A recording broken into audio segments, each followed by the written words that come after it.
Hello friend, तो स्वागत है मेरे यूट्यूब चैनल बायोलॉजी जोन में। और आज का जो टॉपिक है वो है नॉन कॉर्डेटा का पार्ट एनेलिडा। और इससे रिलेटेड कुछ क्वेश्चंस हैं। तो फर्स्ट क्वेश्चन है, केंचुए में हृदय होते हैं 6 जोड़े, 4 जोड़े, 2 जोड़े या 1 जोड़े। तो इसमें होते हैं 4 जोड़े, 4 पेयर्स। केंचुए में 4 जोड़े हृदय होते हैं। ये 7वें, 9वें, 12वें और 13वें खंड में होते हैं। तो 7वें, 9वें, 12वें और 13वें खंड में होते हैं। 7वें तथा 9वें खंड के हृदय पार्श्वीय लेटरल हृदय तथा 12वें एवं 13वें खंडों के हृदय पार्श्वग्रसनीय लेट्रो ऑइसोफेगल हृदय कहलाते हैं। तो नेक्स्ट क्वेश्चन है, एनलिडा का विशिष्ट लक्षण है। तो ये है नेफ्रिडिया। नेफ्रिडिया इसमें एक्सक्रीटरी ऑर्गन होता है, बी वाला इसका आंसर नेफ्रिडिया। तो देख लेते हैं थोड़ा। सभी एनेलिडा संघ के जंतुओं में उत्सर्जन के लिए नेफ्रिडिया पाए जाते हैं, जबकि सीलोम एनेलिडा के अतिरिक्त अन्य बहुत से जंतुओं में होता है। इसी प्रकार पूर्ण आहार नाल भी अन्य जंतुओं में होती है, जबकि एनेलिडा संघ के जंतु उभयलिंगी या एकलिंगी यूनिसेक्सुअल दोनों होते हैं। अतः उपयुक्त प्रश्न का उत्तर बी होगा। तो बी इसका आंसर नेफ्रिडिया। और नेक्स्ट क्वेश्चन है, केंचुए में उत्सर्जित पदार्थ होता है। तो ये होता है अमोनिया एवं यूरिया। थोड़ा देख लेते हैं इसका डिटेल।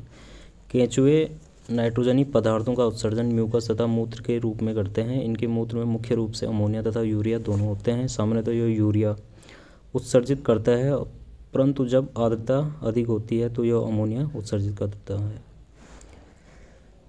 तो नेक्स्ट क्वेश्चन है, केंचुए के वृषण कोष किन खंडों में पाए जाते हैं। तो ये पाए जाते हैं 10वें और 11वें खंड में। तो डी वाला है इसका आंसर। केंचुए एक द्विलिंगी बाइसेक्सुअल और हर्मेफ्रोडाइट जंतु है। इसमें 10वें तथा 11वें खंड में वृषण कोष पाए जाते हैं। प्रत्येक वृषण कोष में एक जोड़ी वृषण होते हैं। 13वें खंड में एक जोड़ी अंडाशय पाया जाता है।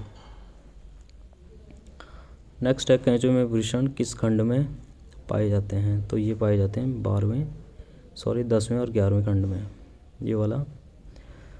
और नेक्स्ट क्वेश्चन है, पॉलीकीटा में सीटी की प्रकृति होती है। तो ये होती है समूह में होती है, अकर इन बंडल्स। और सीटी जो होता है ये लोकोमोटरी ऑर्गन होता है चलन के लिए, ये लिखा भी है यहाँ पे। एनलिडा संघ को सीटी की स्थिति तथा व्यवस्था के आधार पर वर्गीकृत किया गया है। सीटी एक प्रकार के चलन अंग लोकोमोटरी ऑर्गन होते हैं। पॉलीकीटा वर्ग में सीटी बहुत सी होती हैं तथा समूह तथा खंडों में स्थित होती है। चूंकि प्रश्न में सीटी की प्रकृति पूछा गया अथवा उपयुक्त उत्तर विकल्प सी होगा। तो सी इसका आंसर लोकोमोटरी ऑर्गन और इन बंडल्स समूह में होती है। तो नेक्स्ट क्वेश्चन है,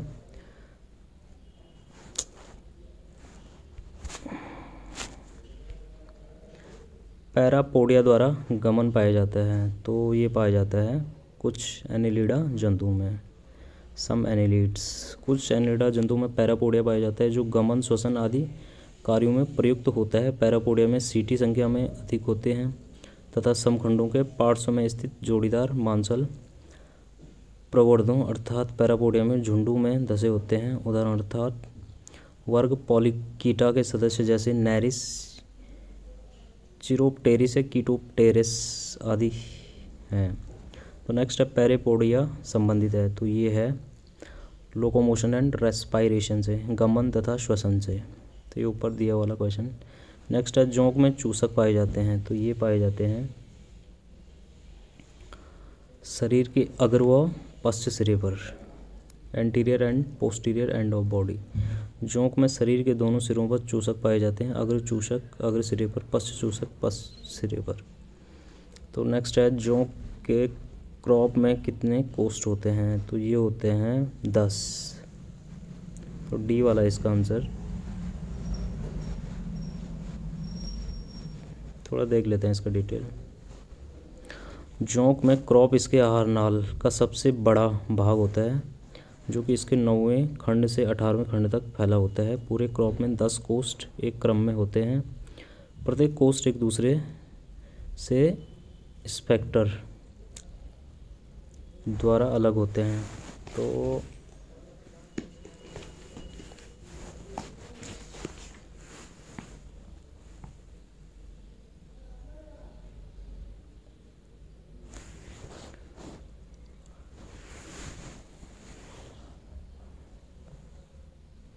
स्पेक्टर द्वारा अलग होते हैं। तो नेक्स्ट क्वेश्चन है, निम्न में से द्विलिंगी जंतु हैं। तो ये है जोंक। और नेक्स्ट क्वेश्चन होगा,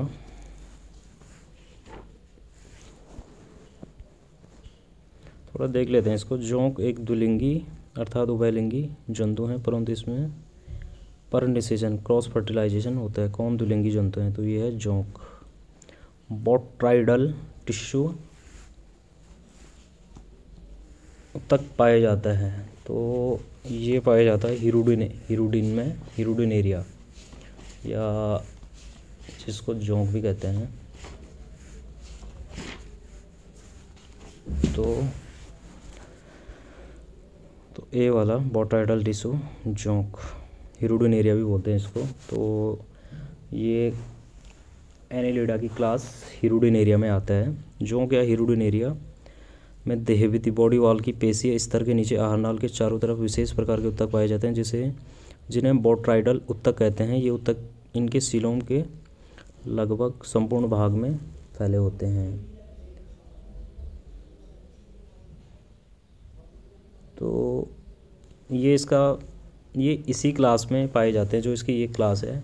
वैसे इसकी 3 क्लास होती हैं, पॉलीकीटा या पॉलीचीटा भी बोलते हैं इसको, और ओलिगोकीटा और हिरुडिनेरिया। तो पॉलीकीटा में जो जंतु आते हैं वो होते हैं चिरोप्टेरिस, जिसका लार्वा होता है ट्रोकोफोर, और जो एनिलिडा अर्थवर्म जिसमें आता है तो ये होता है ओलिगोकीटा क्लास होती है इसकी।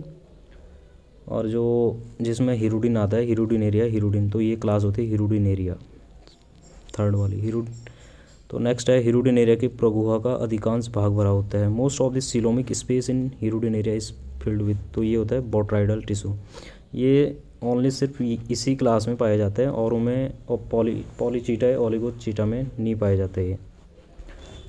तो नेक्स्ट है हिरुडिनेरिया ग्रैन्युलोसा में एक अस्थायी प्लाइटेलम इन खंडों में बनता है। तो ये बनता है 9वें और 11वें खंड में, 9वें से 11वें खंड। हिरुडिनेरिया ग्रैन्युलोसा का संपूर्ण शरीर 33 खंडों में बटा होता है। इनमें जनन काल में 9वें, 10वें तथा 11वें खंडों में क्लाइटेलम बना होता है। क्लाइटेलम की ग्रंथियों द्वारा स्रावित पदार्थ द्वारा कोकून का निर्माण होता है। तो क्लाइटेलम का जो कार्य होता है वो होता है कोकून का निर्माण करना। तो नेक्स्ट है हिरुडिनेरिया में पश्च चूसक का निर्माण कितने खंडों द्वारा होता है? तो ये होता है 7 खंडों द्वारा। हिरुडिनेरिया में 2 प्रकार के चूसक होते हैं। अग्र चूसक ये अग्र 3 खंडों द्वारा बनते हैं। पश्च चूसक ये 27 से 33 खंडों में कुल 7 खंडों द्वारा बनते हैं। और नेक्स्ट है निम्न में से कौन एक सिलेंट्रेट है? तो ये है सीपेन। और जो सी माउस है जिसे एफ्रोडाइट कहते हैं, तो ये आता है पॉलीकीटा में, जिसमें चिरोप्टेरिस आता है। और सी पेन आपका सिलेंट्रेट है, समुद्री पेन सिलेंट्रेटा संघ का एक जंतु है। इसका वैज्ञानिक नाम पेंटुला है। ये मैंने शायद पिछली वाली वीडियो में जब सिलेंट्रेटा वाला टॉपिक पढ़ाया था तो उसमें होगा, ये डाला था मैंने। तो नेक्स्ट है जोंक अपने शिकार से लगातार रक्त धारा प्राप्त करता है उसमें उड़ेल कर। तो ये होता है हिरुडिन। और नेक्स्ट क्वेश्चन है, थोड़ा देख लेते हैं इसको। हिरुडिन एक रुधिर स्कंदरोधी पदार्थ होता है जो कि जोंक द्वारा स्रावित होता है, अतः रुधिर का थक्का नहीं जमता है। जैसे ह्यूमन के इसमें होता है हिपेरिन, तो हिरुडिन इसमें होता है जोंक में लीच या हिरुडिनेरिया, अतः रुधिर का थक्का नहीं जमता है। तो मनुष्य में, ह्यूमन बीइंग में हिपेरिन होता है, तो इसके कारण हमारे बॉडी में जो ब्लड का फ्लो चलता है उसी कारण चलता है। इसके कारण ब्लड जमता नहीं है हमारी बॉडी में, और यह लगातार रुधिर प्राप्त करता है। हिपेरिन भी एक स्कंदरोधी है जो मनुष्य की रुधिर वाहिनियों में प्राकृतिक रूप से पाया जाता है। यह रुधिर वाहिनियों के अंदर थक्का जमने से रोकता है। तो नेक्स्ट है इनमें से कौन एक रक्त चूसक है? तो ये है हिरुडिनेरिया, ए वाला या जोंक। हिरुडिनेरिया एक विकल्पी बाह्य परजीवी होता है जो कि रक्त चूसक है या एनिलिडा संघ का जंतु है। इसका सामान्य नाम जोंक है।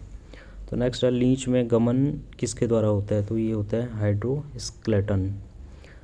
तो देख लेते हैं थोड़ा इसको। लीच एनिलिडा संघ के हिरुडिनेरिया वर्ग में आता है। इस वर्ग के जंतुओं में गमन अंग जैसे सीटी, पैरापोडिया, पद इत्यादि नहीं पाए जाते हैं। इनमें अनेक इनके पेशियां तथा कंकाल की सहायता से गमन होता है। हालांकि इनमें कोई वास्तविक कंकाल नहीं होता है, बल्कि इनके शरीर के भीतर गुहा में भरा द्रव ही कंकाल की तरह कार्य करता है, जिसे हाइड्रोस्केलेटन कहते हैं। तो नेक्स्ट है केंचुआ सकारात्मक प्रतिक्रिया दर्शाता है।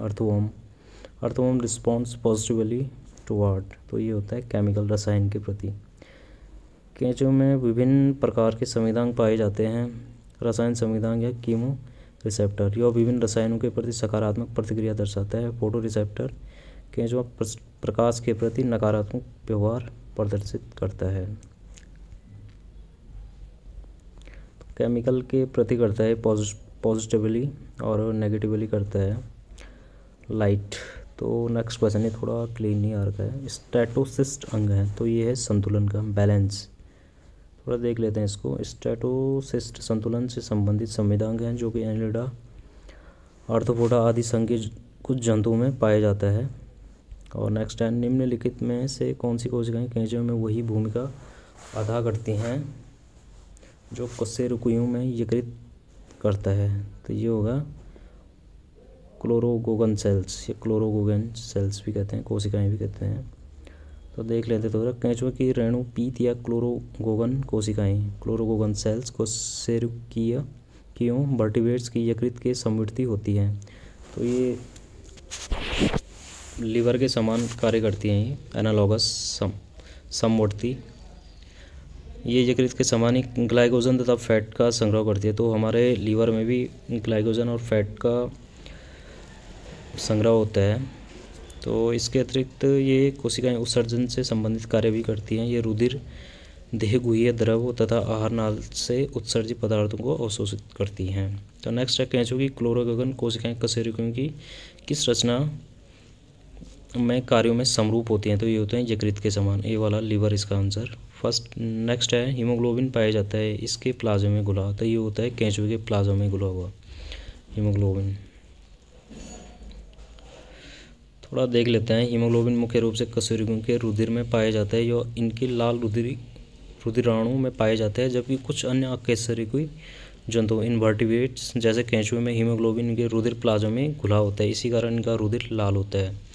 तो नेक्स्ट है अकशेरुकीय प्राणियों में हीमोग्लोबिन पाया जाता है, तो ये पाया जाता है रक्त प्लाज्मा में घुला हुआ, सी वाला इसका आंसर।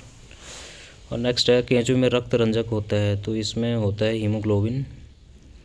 हीमोग्लोबिन के कारण इसका रक्त लाल होता है। और नेक्स्ट है हीमोग्लोबिन किसके रक्त प्लाज्मा में घुलते होते हैं, केंचुए के। नेक्स्ट है नेरिस, जिसको चिरोप्टेरिस भी कहते हैं,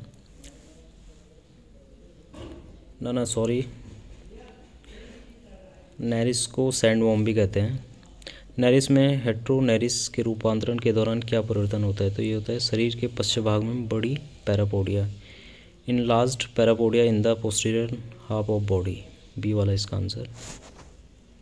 थोड़ा देख लेते हैं। नेरिस जब लैंगिक परिपक्वता सेक्सुअल मैच्योरिटी प्राप्त कर लेता है तो इसे हेट्रोनेरिस कहते हैं। इस दौरान इसमें बहुत से बाह्य तथा आंतरिक रचनात्मक बदलाव होते हैं, जैसे पश्च छोर के पैरापोडिया बड़े हो जाते हैं तथा इसमें चपटे पत्ती के आकार की संरचना बन जाती है, जो श्वसन में सहायता करती हैं। आँख बड़ी हो जाती है, जो सक्रिय रूप से जल की सतह पर तैरता है। नेक्स्ट है केंचुए में क्लाइटेलम का प्रमुख कार्य है, तो इसमें है कोकून निर्माण करना। देखते हैं फिर केंचुए में 14वें से 16वें खंड में क्लाइटेलम नामक संरचना पाई जाती है। इसकी कोशिकाओं द्वारा म्यूकस तथा एल्ब्यूमिन युक्त तरल स्रावित होता है, जिसके आगे चलकर एक कठोर संरचना बनती है, जिसे कोकून कहते हैं। कोकून के अंदर ही निषेचन तथा भ्रूणीय परिवर्धन होता है। तो केंचुए को किसान का मित्र भी कहते हैं। नेक्स्ट है केंचुए में प्रोस्टोमियम का मुख्य कार्य है, तो ये है मिट्टी खोदना संवेदन अंग की तरह, सी वाला इसका आंसर डिगिंग सॉइल, और बी वाला है एज सेंसरी ऑर्गन।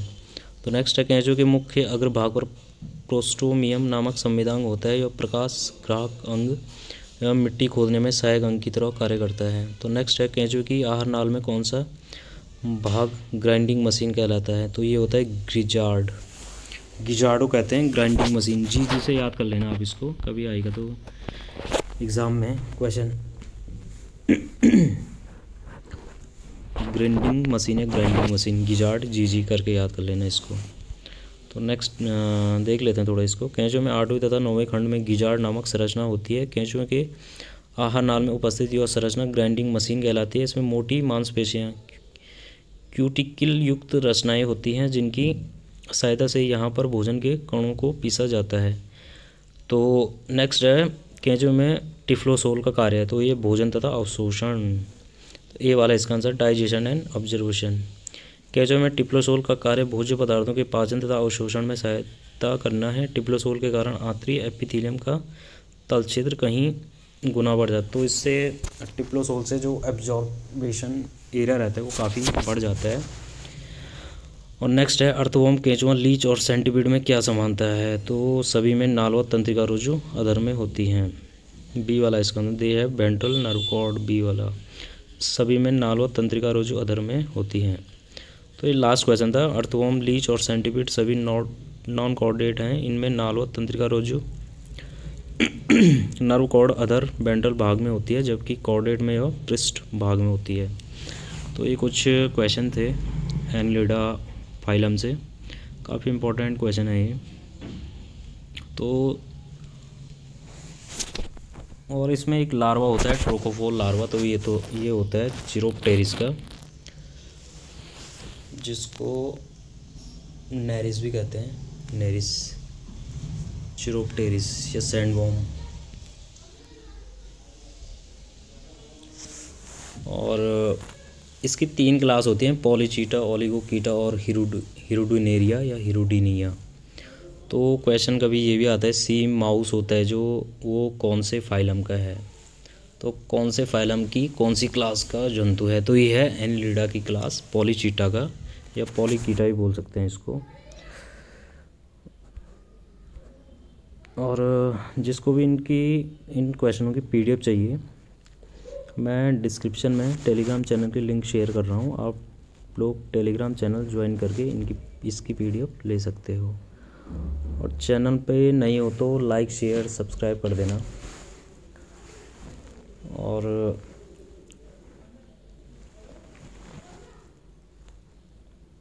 और बगल में घंटी वाले आइकन को प्रेस भी कर लेना। Thank you.